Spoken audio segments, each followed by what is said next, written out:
Assalomu alaykum qadrli teletomoshabinlar. Hozirgina biz Olmaliq shahar hududiga yetib keldik. Birozdan so'ng mutaxassislar bilan ko'rishib, Qorixona arxeologik yodgorligiga yo'l olamiz. Bu joy haqida juda qiziqarli ma'lumotlar bor. Ularga birgalikda aniqlik kiritamiz. Bizni kuzatishda davom eting.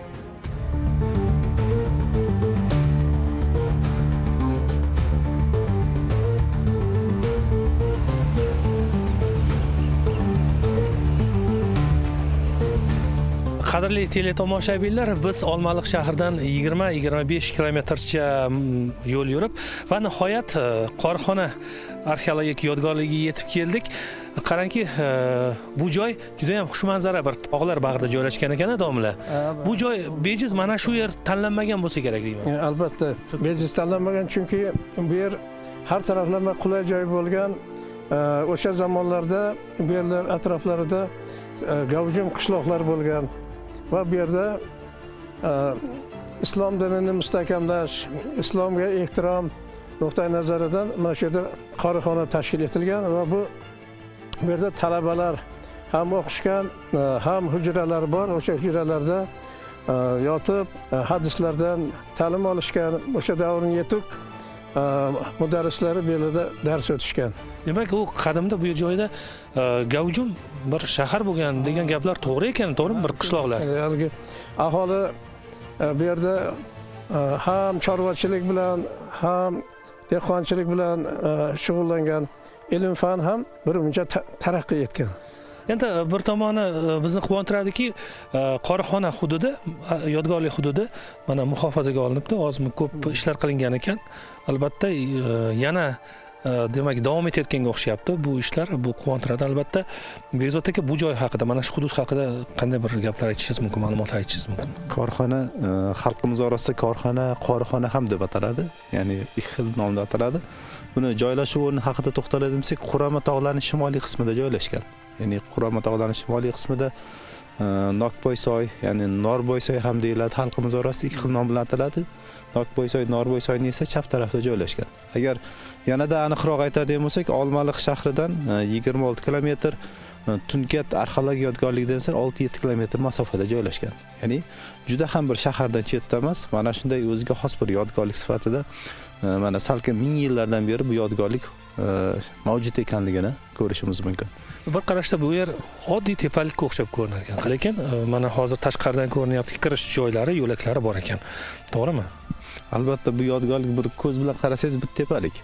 Masalan, o'sha tepalikda diametri 50 metr, balandligi 15-20 metr bir tepalikda mana shu qadimda ota-bobolarimiz o'ziga xos bir g'or sifatida foydalangan hamda turli xil maqsadlarda mana shu g'ordan foydalanish haqida ilmiy manbalarda ko'plab ma'lumotlar keltirilgan. Meni eng hayratga solgan, e'tiborimni tortgan jihat shunda bo'lyaptiki, qarangki, bu yerda haqiqiy qishda mana pastda qor yo'q edi. Bu yerda atrof deyarli mana qorlar turibdi, to'g'rimi? Demakki, bu joy yozlarda ham, yoz mavsumida ham salqin bo'lsa kerak. Ancha mana shahardan, Olmaliq shahardan bir harorat jihatdan farqlanar ekan-a? Yozdagi. Albatta, tabiatiga qarasangiz juda ham bir ajoyib, bir adirlar qo'ynida joylashgan o'ziga xos bir maskan hisoblanadi. Agar atrofida qadimda ko'plab qishloqlar bo'lgan, aynan mana shunday bir g'orning shakllanishiga menimcha albatta bir asosiy bir sabab, bir maqsad bo'lgan deb o'ylayman. O'ziga hozir agar ayniqsa siz bahor faslida keladigan bo'lsangiz, bu atrofi o'sha lola qulzizlarga burkangan bir ajoyib bir tabiatga guvoh bo'lasiz. Aynan shu maqsadda ham bugungi mana shu turizmni rivojlantirish borasida mana shu joylarda katta asosiy ishlar amalga oshirilyapti deb o'ylaymiz. Ayni paytda bizni ichkaridagi muhit qiziqtiryapti, holat qiziqtiryapti-da. Mana shunday baland bir tabiiy tepalikning ichida muhtasham bir majmuani qurilishi ham bir hayratlanarli holatda. Qolaversa, domla so'ramoqchi edim, nima uchun Qorixona deb ataladi? Nomini bir kelib chiqishi nimadan? Qorixona degani bu menimcha Qur'on tilovat qiladigan joy sifatida aytilsa kerak, to'g'rimi? Bu vazifa keyin albatta paydo bo'lgan 16-asrdan keyin ana shu yerda talabalarni yig'ib madrasa ta'limi berilgan. Ana shu ta'lim asosida bir qancha demak islom dinini quvvatlovchi olimlar, ulamolar kelishib talabalarga dars berishgan. Ana shuning uchun Qorixona atamasi keyinroq paydo bo'lgan, bu 16-asrdan keyin. Ungacha demak buning boshqa vazifalari ham, xo'jalik vazifalari ham bo'lgan. Demak, buning tarixi uzoq. Albatta atroflicha yana o'rganilishi, tadqiq etilishi zarur. Bu yerda bir ikkita uylarni ham ko'ryapmiz. Mana orqamizda ko'rinib turibdi. Bu yerda qadimda katta qishloq bo'lgan ekan aslida, lekin qarangki hozir bir ikkita xo'jalik yashayapti xolos. Ular shu yerda doimiy yashaydigan aholi. Ular chorvachilik bilan shug'ullanishadi. Albatta bu yerdagi chorva maskanlari yashayotgan aholi shu qishloqlarning eng yuqori qismida joylashgan. Bu o'sha chorvachilik uchun eng qulay joy, ham yozda ham qishda. Demak, bemalol chorvachilik uchun hamma narsa muhayyo, qulay. Ana shuning uchun bu yerlarda mana shunday chorvachilik maskanlari mavjud.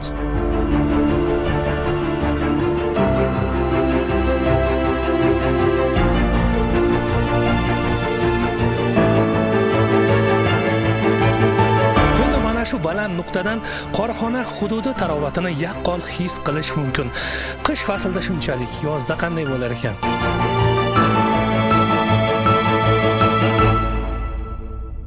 Ota-bobom yashagan bitta, ota-bobom joylari. Mana korxona bobomiz bor. Bu endi eskidan, bu tarixi juda uzundan uzuq. Yaxshi, mana chorva bilan shug'ullanamiz. Mana shu yerda uyimiz bor. Bu yerlar yaxshi-da, baribir shaharga qaraganda. Toza tabiat, mana tog' yonbag'irlarda, tog'larda ot minib yurasiz, masalan, aynali dilingiz yayraydi-da, dilingiz yayraydi. Qo'ziqorinlar bo'ladi bahorda, yomg'irgarchilik boshlanganda. Mehmonlar ko'p keladi, sayohlar. Aynalib ziyorat qilib ketadi.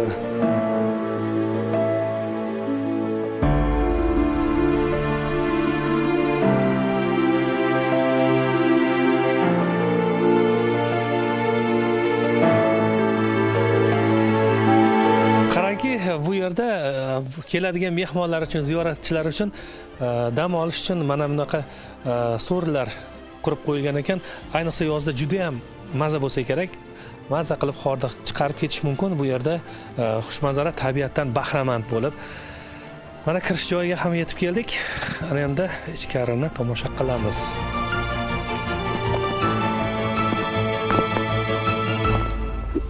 Qadrli teletomoshabinlar, bu joy korxonani asosiy markaziy kirish qismi, eshigi hisoblanar ekan. Ichkari xuddi g'orga o'xshab ko'rinadi. Bir qarashda har qanday inson qo'rqib ketadi, ochig'ini aytsam. Ichkari bilan hozir birgalikda tanishamiz. Bemalol yoritishimiz mumkin bu yerda, chunki biz maxsus yoritish uskunalari bilan kelganmiz. Bizni kuzatishda davom eting.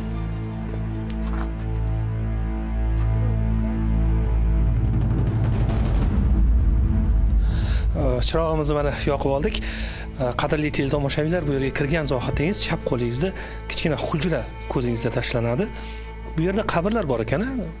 Kimga tegishli qabr o'rganilganmi bu joy? Esh Muhammad xalifaning nevarasi dafn etilgan deb aytiladi va Hojixon Eshonning qabri ham deb yuritishadi. Shuning uchun bu yer muqaddas bir joy hisoblanadi. Mana shu yerni asosini rivojlantirgan o'sha Esh Muhammad xalifa va boshqalarning albatta bu xizmati. Hozir biz kirib kelgan eshik tepalikda shimoliy qismida joylashgan. Masalan, bu shimoliy qismidagi eshikni o'sha o'rgangan tadqiqotchilar asosiy kirish eshigi ham deyiladi. Aynan siz ichkari kirganingizda 14 metrlik tashkil etadi. Mana bu masofa 14 metr ichkari kirasiz. Ikki yon tarafda esa kichkina hujralar tashkil topganligini ko'rishimiz mumkin. Ilmiy jihatdan o'rganish dastlab bu Masson tomonidan o'rganilgan bo'lsa, keyinchalik uning shogirdlari Bulyakov, Rostov tomonidan tadqiqotlar olib borildi. Shu bilan birgalikda birgina mana shu Bulyakov yoki Masson bilan to'xtab qolmadi bu jarayon. Keyinchalik 90-yillarda o'sha Rahimqulov tomonidan, aynan o'sha xristianlik bilan bog'liq o'sha diniy qarashlarni rivojlantirish maqsadida Rahimqulov ham bir qator tadqiqotlarni olib bordi. Shuningdek, Rostov tomonidan 91-94-yillarda bu korxona g'orini o'rganish bilan birgalikda konservatsiya ishlari ham olib borilgan. Konservatsiya ishlari jarayonida o'sha hujralarni tozalash, madaniy qatlamlarini aniqlash, shu bilan birgalikda o'sha hujralardagi tushgan pollarni, tuproqlarni tozalash ishlari bevosita amalga oshirilganligini ko'rishimiz mumkin.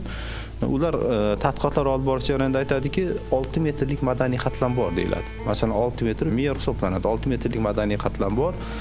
Bu yodgorlik ilk o'rta asrlarning oxirlaridan boshlab vujudga kela boshladi. Ya'ni bu g'orlar, masalan biz hozir g'orlar haqida tomoshabinlarga to'liq ma'lumot beramiz, 3 qavatdan iborat. 18 ta hujra bor deyilgan. Ya'ni bular birdaniga qurilmadi. Ya'ni sekin-astalik bilan bunyod etildi degan fikrlarni ham aytilgan. Ya'ni demak bu yerda hozir ichkarida 18 ta hujra bor.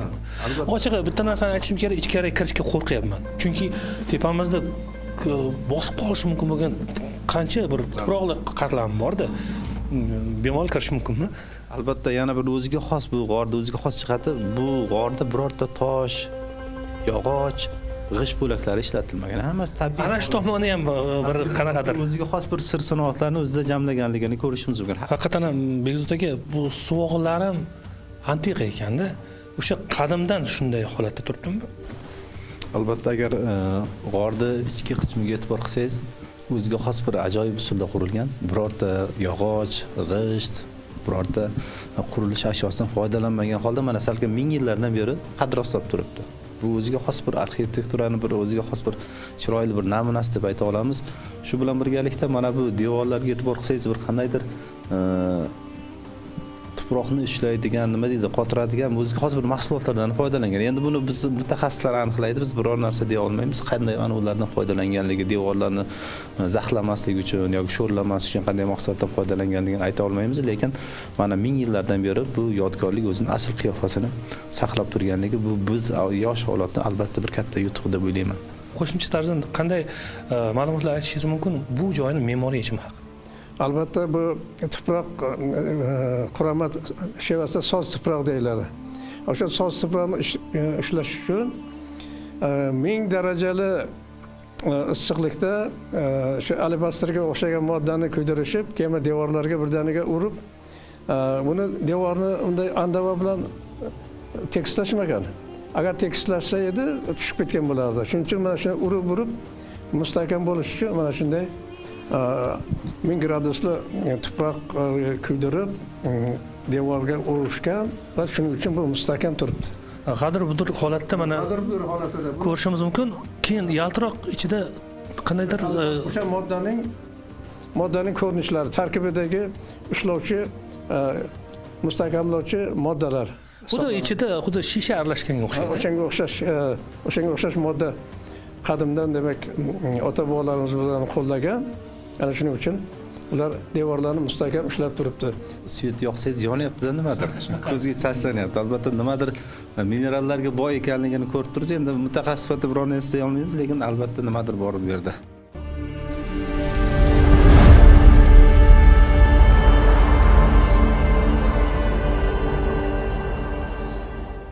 Shu paytgacha shunchalik turibdimi degan savoliga qisqacha bir javob beraman. Avvalambor ichi o'sha yer osti, o'sha tuprog'i birorta g'ishtsiz, toshsiz, yog'ochsiz qurilgandan keyin buning ustini gips bilan, alabastr gips bilan buni qayta ishlov bergan. Bu qanday ishlov beriladi? O'zi umuman bugungi kunda ham alabastrlar, gipslar 850-900 gradusda olinadi. Ikkinchi xili bor buning. 1100-1150 gradusda olinadigan gipslar bor. Olingan gipslar suyuq holda sepilgan. Qarang, hozirgi gipslarimiz lekin bu tuproqning, gil tuprog'ining ustidan olmaydi. Chunki u yerda asosan 27-30% gacha alyuminiy kovch bor, ya'ni soz tuproq. Soz tuproqqa mana shunday bir juda ustalik bilan, balkim bu keyinchalik qilingan bo'lishi mumkin. Balkim 4-5-asrlarga borib, chunki o'sha paytlarda har xil gips, alabastr ishlab chiqarish boshlangan. Oradan shu 300-400 yil o'tgandan keyin qaytadan ishlov berib, yana uning mustahkamligi ta'minlangan. Bu joy endi arxeologik nuqtai nazardan qay darajada o'rganildi shu paytgacha? Yana qanday bir ishlar kutilyapti bu yerda? O'rganish jarayonida boya aytdikki 6 metrdan ortiq madaniy qatlam bor. Eng qiziq, agar ichkaridagi xonalarda ko'rsangiz, juda ham bir madaniy qatlam uzoq bir vaqt saqlanib qolmagan. Shuning uchun bu yodgorlikning yoshi borasida arxeologlar orasida juda katta bir aniq bir fikrlar yo'q. Hali shu paytgacha kimlardir ilk o'rta asrlar, kimlardir 10-asrlar, kimlardir esa o'rta asrlarga borib taqaladi bu yodgorlikning yoshini.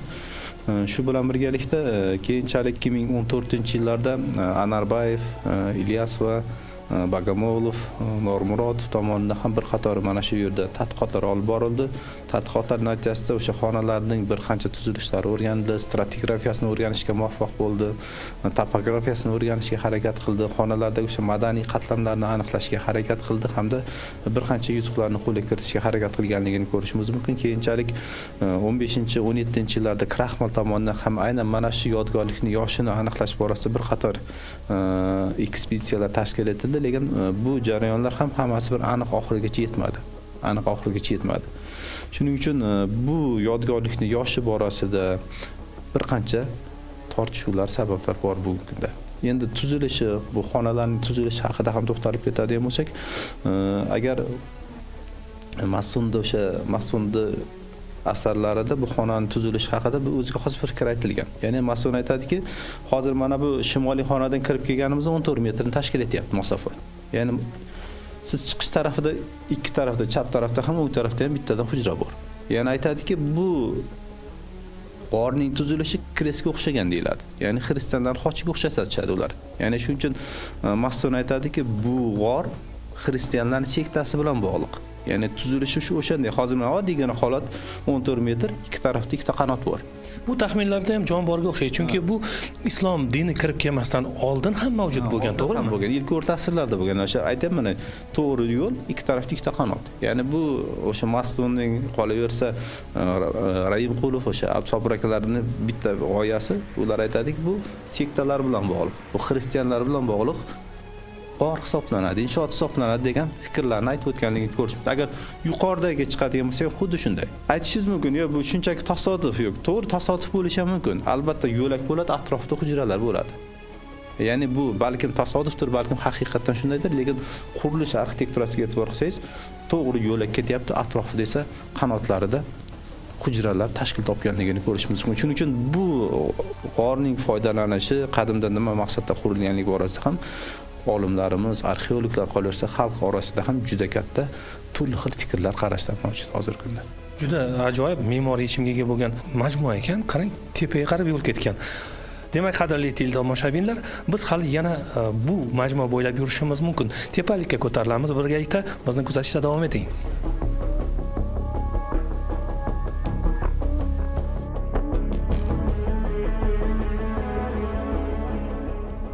Menimcha biz majmuani asosiy qismiga yetib keldik. Markaziy nuqtasi bo'lsa kerak deb o'ylayman. Qarang, tepada gumbaz ham bor ekan. Qoyil qolish mumkin. Odam ishongisi kelmaydi. Bu gumbaz qachon qurilgan ekan?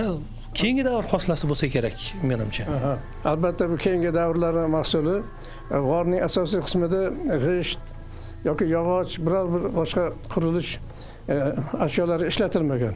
Bu gumbaz demak ham insonlarni yuqoriga intilishga yordam beradi, ham shu g'ordagi ob-havoning bir xilda turishini ta'minlaydigan qurilma bo'lib, keyingi davrlarning mahsuli hisoblanadi. O'sha Mas'un aytadiki, 1930-yilda biz bu g'orga kelganimizda deydi, mahalliy aholi bu g'ordan masjid sifatida foydalanayotganligini ko'rdik deyiladi.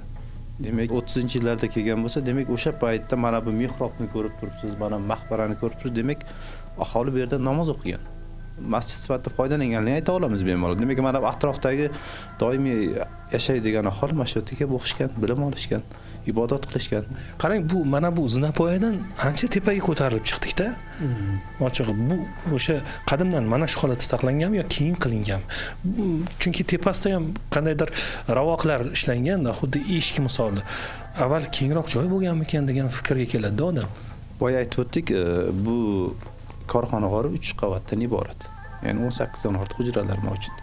Ya'ni mutaxassislar aytishadiki, aslida kirish eshigi janubdan bo'lgan. Mana bu ko'rib turgan yo'lagimiz janubiy yo'lak hisoblanadi. Mana bu yo'lak esa shimoliy yo'lak.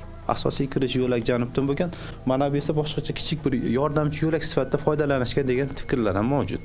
Hozir masalan biz birinchi kirganimizda shimoliy yo'lakdan hozir salkam agar ko'radigan bo'lsak 8-10 metr tepaga ko'tarildik. Ya'ni bu tarafdan chiqadigan bo'lsa siz janubiy yo'lakdan chiqib kelyapsiz. Ya'ni oddiy tilda aytadigan bo'lsa ikkinchi tepa yuqori qismiga ko'tarildik bu yerda. Shuning uchun turli xil qarashlar ham bor. Janubiy yo'lak asosiy yo'lak bo'lgan, mana bu shimoliy esa yordamchi yo'lak bo'lgan degan qarashlar ham bor. Ya'ni bu yo'laklarda ham hujralar mavjud. Mana bu janubiy yo'lakning uzunligi 17 metrni tashkil etadi. Ya'ni atrofda qarasangiz, chap tarafda ham, o'ng tarafda ham kichik turli o'lchamdagi hujralar borligini ko'rishimiz mumkin. Domlani bir gapiga qo'shilaman hozir mana bu gumbazni umuman majmuani mo'tadilligini, havosini, mo'tadilligini saqlash uchun xizmat qiladi degan gapni gapirdi. Hozir mana shu yerga keldim, lekin bilasizmi, qadrli tomoshabinlar, bu yerda havo aylanayotganini yaxshi his qilish mumkin-da. Havo aylanish bevosita mana bu yodgorlikning asl holatini saqlashga yordam beradi. Namlikni, sho'rlanishni oldin albatta, shuning uchun bu yodgorlik mana ming yillardan beri o'zini holatini saqlab turishga bir asosiy sabab shu deb o'ylayman bir qaraganda. Endi gumbaz qiziqtiryapti bizni ko'proq. Bu diametri, o'lchamlari, bu joyning o'lchamlari aniq hisob-kitob qilingan, domla? Albatta aniq hisob-kitobi bor. Mana sham qo'yadigan, mana ko'ryapsiz, uchburchak shaklida hujralardagi joylar hammasi o'sha davrlardagi inshootlar qurish me'yorlariga albatta to'liq rioya qilingan holda qurilganki, bu demak ko'p asrdan beri shu asosda mustahkam bo'lib turibdi. Endi qoyil qolish mumkinki, o'sha qirda, shunday tabiiy tepalik ichidagi mana shunday gumbazni qurilgan. Taxmin borki, bu gumbaz birinchi qurilib, keyin ustiga tuproq tortilganmikan degan fikrga ham borasiz, chunki o'shanaqa tabiiy qirning ichida gumbazni ichkaridan ishlanishi odamni hayratga soladi-da. Bu gumbaz keyinchalik qilingan. Chunki o'sha bir oldin kelganda o'sha mahalliy aholi aytadiki, teshilib qolgandi. Mana yuqori qismi. Keyinchalik bu gumbaz qaytadan yopib chiqildi. 91-94-yillarda o'sha Rostov tomonidan konservatsiya ishlari amalga oshirildi. Ya'ni o'sha tabiiylikni saqlash uchun bu keyinchalik mana bu g'ishtlar qaytadan urilganligini ko'rishimiz mumkin. Aynan mana shu joy kesishgan nuqta hisoblanar ekan, to'g'rimi? Kesishgan nuqta qolaversa mana bu yerda mehrob sifatida, masjid sifatida foydalanganligini. Endi juda katta jamoat o'qimasa-da, lekin o'ziga xos bir odamlar ibodat qilish uchun qulay bir sharoit yaratilganligini ko'rishimiz mumkin. Bu yerda biz juda ko'plab tokchalarni ko'ryapmiz. U qadimdan bo'lganmi o'zi? Albatta bu agar hozir e'tibor qilsangiz, tokchalar, ya'ni o'sha tokchalarda albatta menimcha turli xil mahsulotlar qo'yish uchun, chiroqlar qo'yish uchun, yoritish maqsadida qolaversa, mahsulotlarni saqlash sifatida foydalangan deb o'ylaymiz. Chunki o'sha arxeologlar o'rgangan paytda har bir xonadan, hujralardan 1 metrdan 2 metrgacha bo'lgan madaniy qatlamlarni olib tozalaganligini ko'ramiz. Demakki, uzoq vaqt mobaynida bu yerda aholi yashagan. Aholi yashagan, balkim ilm toliblaridir yashagan, ya'ni bu muhim inshoot hisoblangan. Mana shuncha mehnat, shuncha kuch-quvvatni sarflash uchun bu oson ish emas. Yerda qo'yib mana shunday holatni yaratish. Albatta, demakki, o'sha davr uchun bu o'sha aholi uchun kerakli majmua hisoblangan uchun mana shunday inshoot bunyod etildi.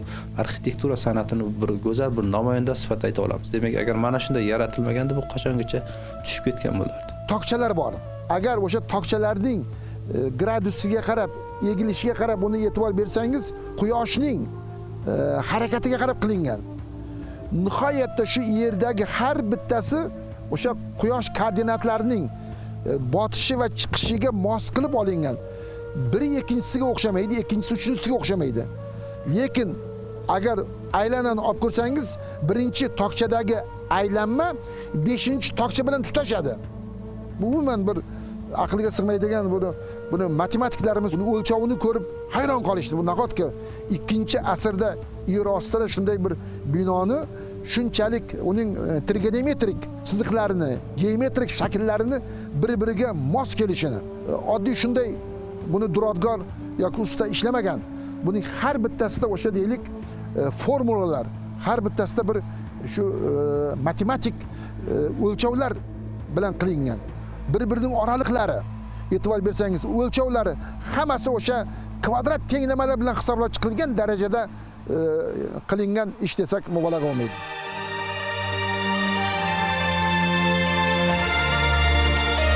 Qadrli teletomoshabinlar, ayni paytda biz Qoraxona majmuasidagi bitta hujrada turibmiz. Aynan mana shu hujrada o'quvchilar tahsil olishgan o'z davrida.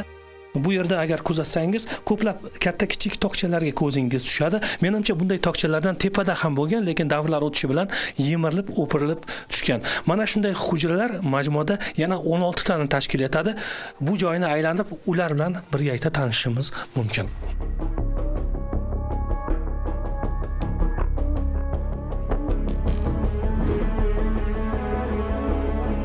Bu g'or haqida turli xil qarashlar bor. Xristianlarning o'ziga xos bir sektalar faoliyat yuritgan degan bitta qarash bor. Bu qarashlarni keyinchalik o'sha arxeolog Rahimqulov ham qo'llab-quvvatlaydi, Buryakov ham qo'llab-quvvatlaydi. Yana bir olim qolaversa o'sha arxeolog sifatida aytishimiz mumkin, Ashirov ham bitta fikrni aytadiki, yo'q deydi. Bu deydi Zardushtchilarda o'ziga xos bir ibodatxonasi degan fikrlarni ham aytib o'tadi. Bu yerda Zardushtchilar ibodat qilgan. Masalan, Zardushtchilarda bilasiz, yer, suv, havo, olov muqaddas sanaladi. Aynan mana shu joyda ular ibodat qilishgan, mana shu joyda faoliyat yuritgan degan bir qarashlar ham bor. Yana bitta qarashni aytib o'tadiki, Rostovsov aytadiki, yo'q deydi, bu joy deydi, iloh dehqonlarining o'ziga xos bir qarorgohi bo'lgan. Masalan, biz tarixda bilamizki, qishki qarorgoh, yozgi qarorgoh bo'lgan. Bu deyishgan nima sabab? Chunki boya aytib o'tdik, Tunkat, biz mana bu shimol tarafda joylashgan Tunkat yoki mana shu ilohning markaziy shahri hisoblangan Tunkat yodgorligi ham borsa 6-7 kilometr. Aynan mana bu joydan qadimda o'sha iloh dehqonlari, ya'ni iloh hukmdorlari qarorgoh sifatida foydalangan. Chunki bu joy juda ham bahavo, juda ham go'zal joy bo'lgan degan bir fikrlarni aytib o'tadi Rostovsov. Shu bilan birgalikda boshqa tadqiqotchilarimiz aytadiki, yo'q deydi, bu joy deydi, islom dini bilan bog'liq. Musulmonlarning muqaddas joyi hisoblangan. Bu yerda qadimda o'sha biz bilamizki, islom dini markaziy Osiyoga o'sha arablardan keyin yoyilgan bo'lsa, aynan mana shu Toshkent vohasida biroz keyinroq tarqalgan. Chunki Toshkent vohasi juda ham bir chekka hududlar hisoblangan uchun mana shu hududlarga turli xil tashviqotchilar jo'natilgan. Masalan, biz bilamiz Shayx Zayniddin bobo, Shodmalik bobo, bular hammasi kimlar? Ular o'sha dinni targ'ib qilgan ular. Mana shu hududlarga yoyish maqsadida. Aynan boya e'tibor qilganimiz o'sha maqbara egasi Hojixon Eshon ham bevosita mana shu joylarga dinni targ'ib qilish uchun odamlar orasida islom dinini yanada tariqat turli xil tariqatlarni mana shu joylarda tarqatish uchun kelgan. Mana bu hujralarda ilm toliblar o'qishgan. Ilm toliblar yotib mana shu joyda ixlos bilan mana bu Qur'on ilmlarini, islom dinlarini o'rgangan degan bir qarashlar ham bor.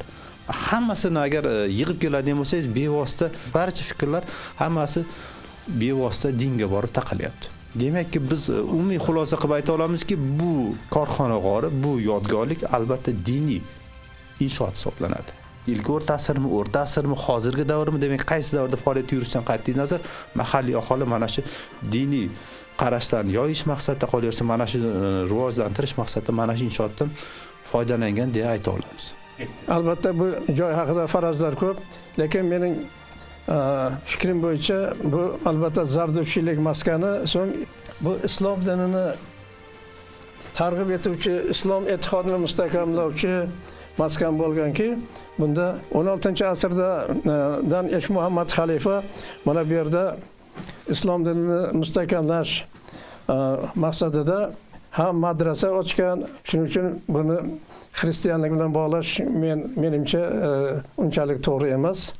Biz azaldan demak Zardushtchida bo'lib, so'ng islom dinini qabul qilib, mana shuni mustahkamlab, mana shu joy ham demak ana shuning uchun xizmat qilgan. Har bir joyda o'sha chillaxonalar bo'lgan. Islomda shunday narsa borki, chilla saqlash degan narsa bor. Ya'ni chillaxona saqlashda o'sha Ahmad Yassaviy ham o'sha chillaxonada chillani qilgan, qorong'u hujraga kirib turib odamlar bilan ko'rishmasa, mana shunday holatlar bo'lgan. Ya'ni Eshonmi o'sha balkim din peshvosi mana shu hujraga kirib turib, balkim diniy ibodatlarni bajaradigan joy bo'lgan bo'lishi ham mumkin. Lekin bu joy ancha demak zarar ko'rganligini ham hozir guvohi bo'lib turibmiz. To'g'risi, ko'chib tushgan yoki yorilgan, bo'lingan joylar ko'p ekan. Mana o'zimiz ko'zimiz oldida turibdi, mana o'sha zarar, katta zarar ko'rgan nuqtasi, joyi mana yorilgan. Qarang, bu yerda biz zamonaviy g'ishtlarni ham ko'ryapmiz yuzda, qarang. Bu keyingi davrda boya aytib o'tdiki, boya o'sha konservatsiya, restavratsiya olib bo'lgan o'sha Rostovsov tomonidan keyinchalik boshqa olimlar, tadqiqotchilar tomonidan bir qator ishlar amalga oshirilyapti, lekin hali yetarli darajada emas bu jarayon. Mana bu tobora mana bu evrilishlar, suv o'tishlari, uzoq namliklar, qor, muz, yomg'irlar mana bu yodgorlikni tobora yemirilib borishiga sabab bo'lyapti deb o'ylaymiz albatta. Mana shu holatda ham bugungi kunda saqlab qolish muhim, shunday emasmi? Albatta, albatta. Buning uchun prezidentimiz tomonidan tarixiy yodgorliklarga, arxeologik yodgorliklarni saqlashga, mustahkamlashga katta e'tibor qaratyaptilar. Toshkent viloyatida ham mana shunday keng ko'lamli ishlar albatta amalga oshiriladi. Biz hammamiz bunga tarafdormiz. Biz bundan ancha yil oldin bu yerga kelib hashar uyushtirgandik. Oliy o'quv yurti talabalari 100 dan ortiq kishilar kelib, talabalar kelib mana shu yerni tozalab, yaxshi bir holatga keltirgan edilar. Korxona g'ori Buyuk Ipak yo'lining Toshkent-Sirdaryo yo'nalishi loyihasi doirasida hozirgi kunda UNESCOning ro'yxatiga kiritilyapti. Hali bu jarayon oxirigacha yetgani yo'q. Toshkent viloyatida Ohangaron tumanida ikkita yodgorlik, bittasi Suyli tepa yodgorlik, ikkinchisi esa mana shu korxona g'ori bugungi kunda ro'yxatga kiritildi. Agar mabodo mana shu ro'yxatdan o'tib turib barcha talablarga javob berib, mana shu korxona g'ori keyinchalik UNESCOning madaniy merosi ro'yxatiga kiritiladigan bo'lsa, bu bizning katta yutug'imiz. Hozirgi holati juda ham achinarli holatda. Biz mana bu tashqariga e'tibor qilsangiz, mana bu devorlarga o'yib chizib tashlaganligi, boya domla aytib o'tdi, har yil minglab turistlar kelyapti. Turistlardagi sharoitning mana bu devorlarning holati, ularga berilayotgan zarar, mana bu devorlarning ko'chib ketganligi, qulab ketganligi, tashqaridagi maxsus bufer zonaning yo'qligi, muhofaza holatining yo'qligi, bu yodgorlik yaqin yillar ichida albatta o'zining asl holatini yo'qotadi.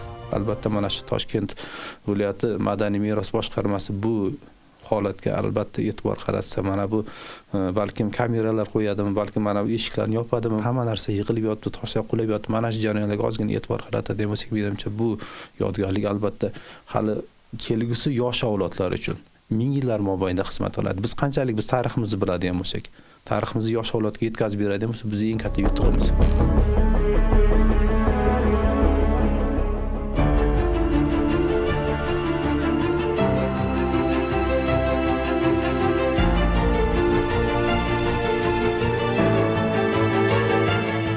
Qadrli teletomoshabinlar, korxona arxeologik yodgorligiga bag'ishlangan ko'rsatuvimiz nihoyalab bormoqda.